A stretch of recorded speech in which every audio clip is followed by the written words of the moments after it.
From the headlines that move us to plays on the field and people making a difference. It's news, sports, and stories that keep our communities alive. This is the heartbeat of Tampa Bay. I'm Christopher Ingram. And I'm Amber Uhler. Welcome, Amber. You're filling in for the lovely Serena Fazan today, who is feeling a little bit under the weather. Just got a cold or sore throat or something. But thank you for being here. Yes, we're wishing her a speedy recovery. Absolutely. Nothing too serious. You, of course, also are our new arts and entertainment correspondent, but you're filling in the full-time duties, hosting duties today. I love that. I love it. I love it here, and I'm so happy to be able to help so Serena can get some much-needed rest. Absolutely. Well, we've got some great stories to talk about. We're going to talk about new rules affecting swimming pools, kind of in a way. We've got how do you pronounce it? The cyclosporiasis. Yeah. We've got a pig story. The Blue Angels, Miss America, which is something that's dear to your heart that we're going to talk about. I wonder who came up with that one. Yeah, right? And we've got a couple of new little fun kind of like games that we started playing last week. So you and I are going to do one that's different than last week. But we're going to have a good show here today. I'm excited. All right. So let's start off with swimming pools, right? The state of Florida recently passed legislation, which was signed by the governor, and it has gone into effect, that prohibits people who are convicted sex offenders, specifically for a sexual offense against children, minors, from living by or being anywhere near a swimming pool, a public swimming pool within 1,000 feet. Right. And this was done because there was a case in Florida whereby there was a sex offender who was near a swimming pool, but the sheriff couldn't do anything about it because the law wasn't clear enough.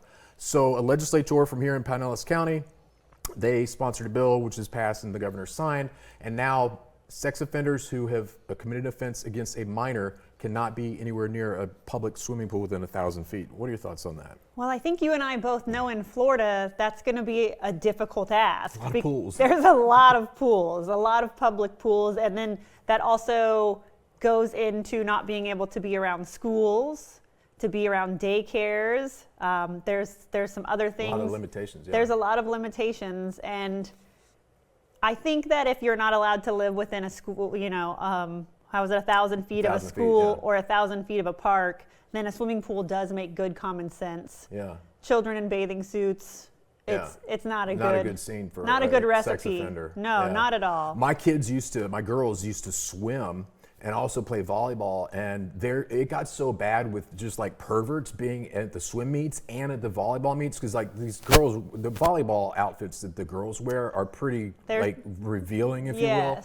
And it got to the point where the volleyball tournaments, you had to have a ticket. You had to be on the list of people that got the tickets to help cut down on just perverts showing up and taking pictures.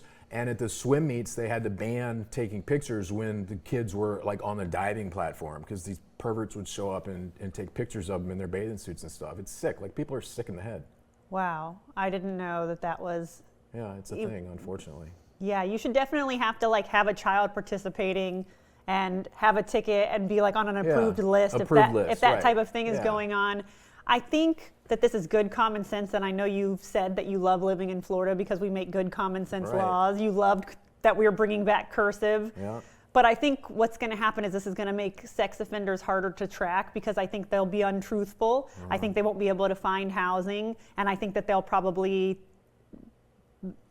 just end up lying about it because they can't get away from it, that kind of thing. Right. Yeah.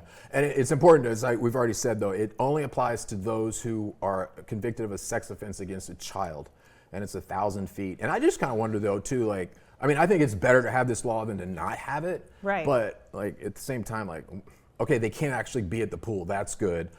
But 1,000 feet isn't really that far. I was going to say, that's like, I have a block and a half, two blocks at the most. I have no concept of how far that is. So is that's about like a block or two? It's like 3 football fields. Oh. It's not really that far. That's not really that much. No.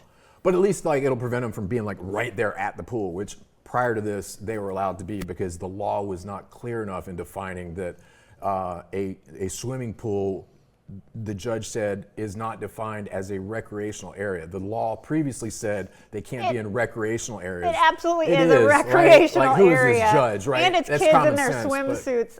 So they fixed it. I'm going to give this a common sense thumbs up. thumbs up, common sense law for Florida. All right, let's go Florida. I don't think people are that concerned with the comfort of child sex offenders. No, they're not. They're not. And now there are those groups that like are advocates for these people. The rehabilitation groups, yeah. And you know, they're saying that, as you alluded to, it's going to make it harder for them, hardship. and it's going to cause them to not be honest about where they're living because they don't want to have to move. That's my biggest question. They don't want to move. They'll be dishonest. They'll give a fake address. Yeah. And then we lose track of where they really are, which is something that we do really need. I know that I have it set up to email me if ever a sex offender moves into my zip code. Oh, wow. It will email you. You can go to the state website and have that set up and put in any zip code in Florida. It'll show you where they live. And it shows you their picture, where they live, and what their offense was. Of, yeah. And you can be really aware of it. That's cool. And so just Google like Florida sex offender registry and it'll.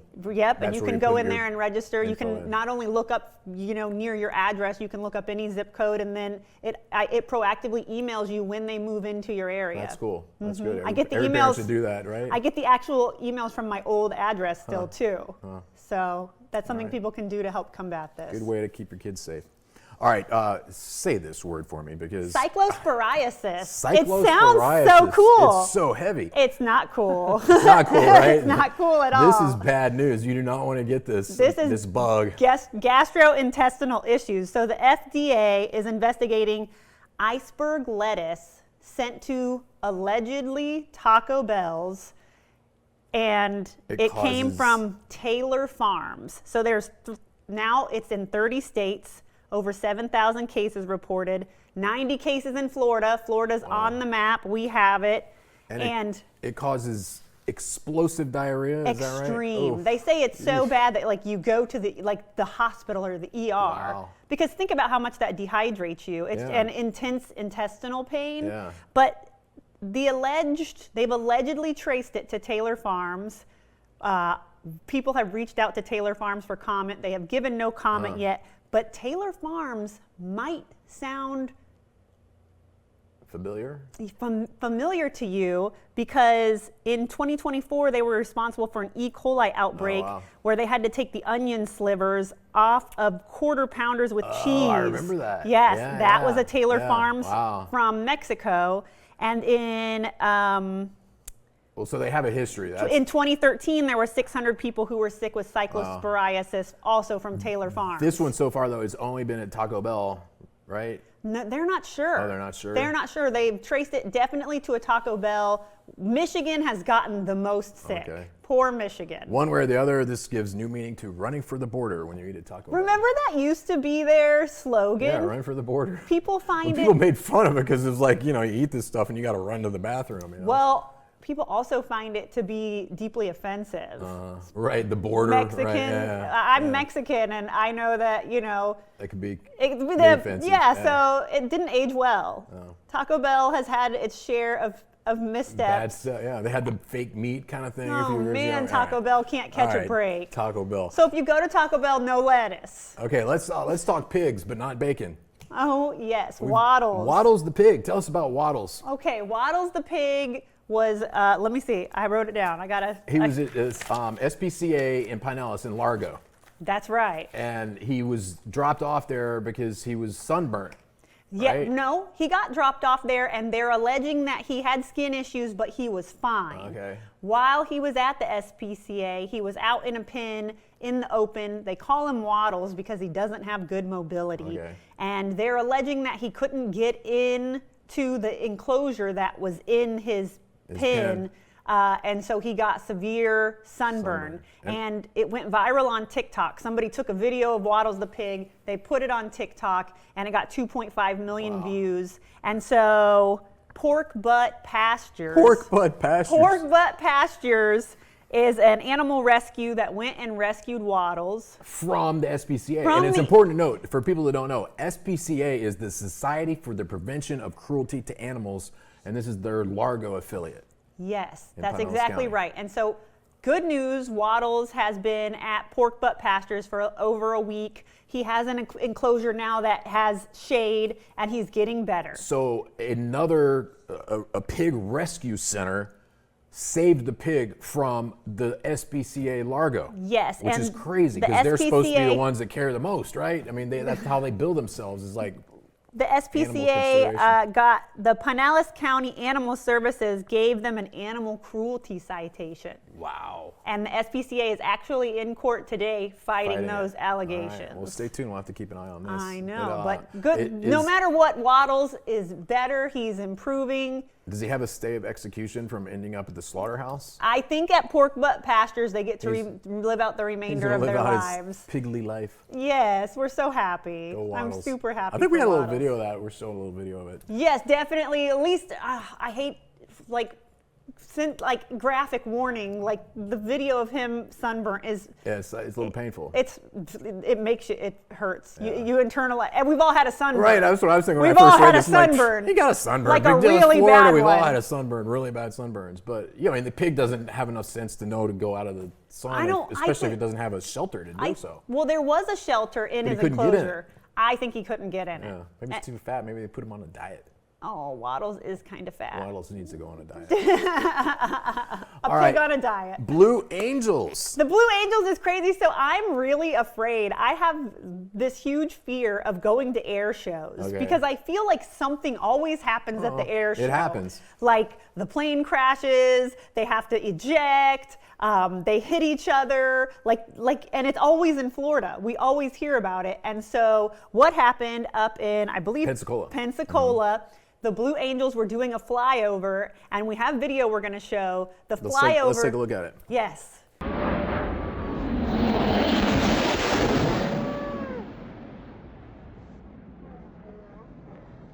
The flyover goes directly over the beachgoers. Yeah, look, that's crazy. Yes, and so what happens is the jet wash afterwards blows away chairs, umbrellas. I mean, it looks incredibly forceful, like hurricane force winds, and so that's where I think the danger is. So you're a little more risk averse than I am. I think that would be really cool. And a lot of the comments on social media were like, "This was so cool." Like there were very few people complaining. People in the comments said like this should be a feature at every show. Yeah. I would pay extra for the seats that get the flyover. And I didn't realize it at first. I thought it was just them maybe out like doing some test runs and stuff. But I guess this is actually part of the thing that they do every year in Pensacola. They usually don't get this close though. Right. When you watch the video, I think maybe he overshot it. Cut a little tight. He really, because he goes right over the heads of the beachgoers. He's probably trying to impress some girl down there on the beach. It's like, hey, baby, I'm going to do something for you tonight. Just like the Costa Concordia. Yeah, exactly. They tipped over in Italy a few years ago. I was talking about that with somebody the other day. You know, it cost them over $1 billion to right that ship and then haul it off for salvage. You should watch the Netflix documentary that just came out on it. It's 90 minutes long. It's good. If you want to cry, if you need like an emotional release and you're just having a hard time, watch that documentary. Because I looked over at my husband and like I don't really cry. I can't remember the last time I cried. I'm tough. I looked over at him. Waterworks, and I was like, oh, if I cried, I'd be crying right now. Okay, we're getting a little off track, but since you brought up that one, have you seen the Poop Cruise documentary on Netflix? That one's pretty good too. So it makes me laugh because they rebranded that ship the Sunrise. The Sunrise, oh yeah. Yeah, so if you go on the Sunrise, you're actually on the Poop Cruise. Yes, you are. I was talking to my girlfriend about it over the weekend because we were scrolling through Netflix and that came up, and I said, oh, I watched it. It's pretty good. She's like, I ain't watching no video about Poop Cruise. I'm like, they don't actually show you the poop, but it was pretty bad. Disgusting. Yeah, it was pretty bad. They talk about the smell and stuff. We should have talked about this before we did the cyclist psoriasis. Yeah, right. Because it all goes into one. Goes with the flow. Literally and figuratively. We're ridiculous. Okay, last big story is particularly of important relevance to you because of your pageant work. Tell us. And before you get into the story, let's talk about what you're doing with Miss America. We talked about it last week, but give a little plug for what you're up for right now. Okay, that's Miss USA. Miss USA. I always get that wrong. Don't come for him. Don't come after me. People get very serious about the difference between Miss America and Miss USA. I wrote a column when I used to write columns for the Tampa Tribune years ago. And one of the columns was about one of those pageants, and I got it wrong. I called Miss USA Miss America or vice versa, and I got more hate mail than that. It was actually the third highest hate mail column that I ever wrote.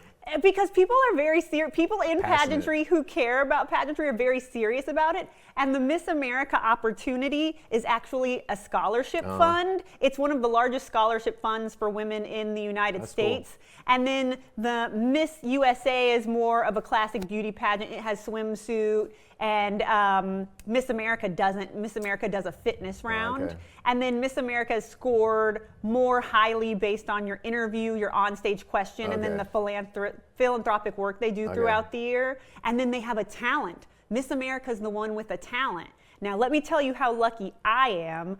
I went to Miss America last year. It was in Orlando, and I got to see Cassie Donegan do her talent. She sang, and it gave me chills. It was so good. If you were in the audience that night, you know exactly why she won.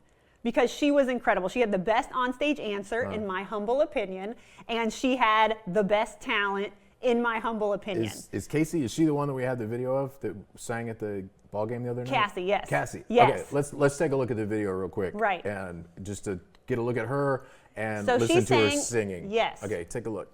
God bless America, land that I love. Stand beside her and guide her through the night with the light from above. From the mountains to the prairies to the oceans wide with foam. God bless America, my home sweet home. God bless America, my home sweet home. All right, so as you can see, she was singing at the 2026 Major League Baseball All-Star Game in Philadelphia. She sang God Bless America. And what really startled people was the hate, the hostility, and the cruelty in the comment section. If you go to the comment section and scroll through, you wouldn't dare say any of these things to someone in real life. Yeah. But as someone in pageantry, there's something about pageantry where like you're putting yourself out there to be judged, and it makes people feel like They have license to criticize you. Yes, somebody just told me yesterday that I should give up on pageantry because it's not going well for me. Oh my gosh. I know. Screw them. You're Mrs. Universe. What do they know? Okay, but some of the comments about her, Cassie? Cassie. Cassie were that she looks like a man, she's not pretty, and she didn't sing very well. Now, I watched the video. I thought she was very attractive.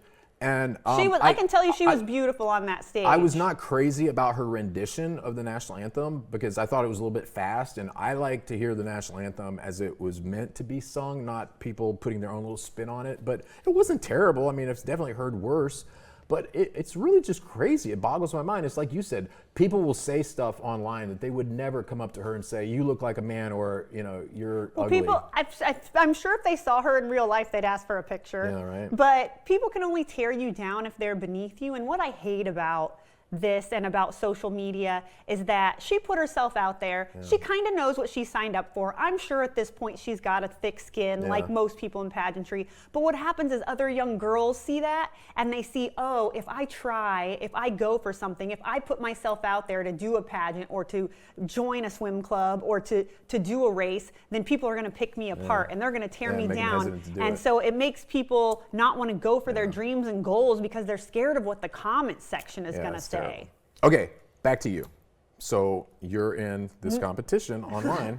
I am. It's the Miss USA Open Call. So there's 16 states that didn't have a pageant this year. They're unrepresented. And so they're doing an open call across America to find 16 women to represent these states. All right, and we're gonna put up on the screen where people can go and vote. Yes, the voting ends in just a couple days. There's only 3 days left, so vote me through the next round of open calls so that maybe I can get in front of the judges. I can tell them why I would be a great Miss Michigan USA. That's the state that I'm hoping for. I'm manifesting it, and so I mean, I know that when as a woman, you sign up to do a pageant, people are going to criticize you. But what I hate about that is what it does to the young girls who are watching, who want to be adventurous. It discourages them. It does. It absolutely does. And so Cassie put a statement out about it, and in her statement she talks about how you can criticize her, but what you're doing is you're hurting the other women in your life.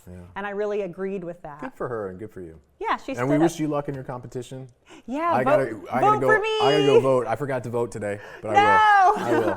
I have before. Okay, so we started doing a couple little fun things last week that Serena and I did. We're going to do a little bit of different version on that, and so I'm going to ask you a question. I'll answer it also. So the question is, if you could delete one thing from the planet Earth, what would it be? Garbage. Landfills. If we could get rid of landfills or find some way to manage it, the world would be such a better, more beautiful place. I'm talking about documentaries. Have you seen the documentary about all the clothes that have washed up on the beach? No, I haven't seen that. Okay, like it's actually so unbelievable to think that like this clothing dump is this beautiful beach. And so just if there was a way that we could repurpose things better, you know, I feel like in the olden days, furniture was made to last a lifetime. And if it broke, you repaired it. TVs and electronics too. TV repairmen were a thing. A big thing. They aren't anymore. You break a TV now, you throw it away. And you get a new one. Yeah, just get a new one. So I guess if there was some way that we could reduce waste and get rid of landfills and garbage, and you know, they for some reason put them where it seems to hurt the environment the most. Well, you know, also it's just about human nature, because there are a lot of people out there that just don't give a crap about anything but themselves. I was in the car the other day, and some lady in front of me took a soda, like an empty big gulp, and just threw it out the window of her car, sitting in a traffic light. You lie. Nope. You saw it? Yeah, she did it right in front of me. I wanted to pick it up and go throw it at her. I didn't, but I wanted to. I'm so glad you did it. In Florida, she probably was carrying. Yeah, right. Well, so am I, but whatever. I was at the 7-Eleven the other day, and there were 2 baby diapers in the parking lot, like used. They were like wrapped up, like you wrap them up, you know, put the tape on the side. And they just like couldn't drop the 2 feet. There was literally a trash can 15 feet away. And the people just dumped it right there on the driveway. That's so unfortunate. Yeah. So if you could delete one thing off Earth, I what would. It be? I mean, it's a tough question. There are a lot of things. You could say cancer. A lot of things, but I think I would say now I feel bad. Would get rid of. I didn't pick cancer. No, that's fine. That was. I would probably get rid of mosquitoes. Not just because they're annoying, and we have lots of them here in Florida, but did you know that mosquitoes kill more people than any other animal or insect on the planet Earth every year? Well, I mean, there's dengue fever that's transmitted through mosquitoes. All sorts of mosquito-borne diseases. Yes. Zika, remember Zika a few years ago? Remember it was affecting unborn malaria, children? Yeah. So I would get rid of mosquitoes. That's a great one. Yeah, especially since we live in Florida. I almost said alligators. You did see, when we were talking about it earlier, you said alligators. But I think alligators are just so scary, and they're a reality in my life. Right. They're here. Florida. I tell my kids, my kids are like, do you think there's an alligator in there? I'm like, if it's water in Florida, there might be. I even make them check our pool before they just go jump in, just in case. No, it's smart. A pool, they can get in pools. So yeah, they say any body of water in the state of Florida, you could think that there could be an alligator in it. Alligators can climb fences. Yeah. I've seen it. And they're really fast for short periods of time, but they can go like 35 miles an hour for like 40 feet. I think that's why they like made it through the Stone Age. Right. Like they made it through like... They've survived millions and millions and millions of years. Absolutely. Because they have like everything they need. Yeah. And their brain's only about the size of a golf ball. All they know how to do is eat, sleep, and mate. That's all they need. That's all they need. To terrorize me.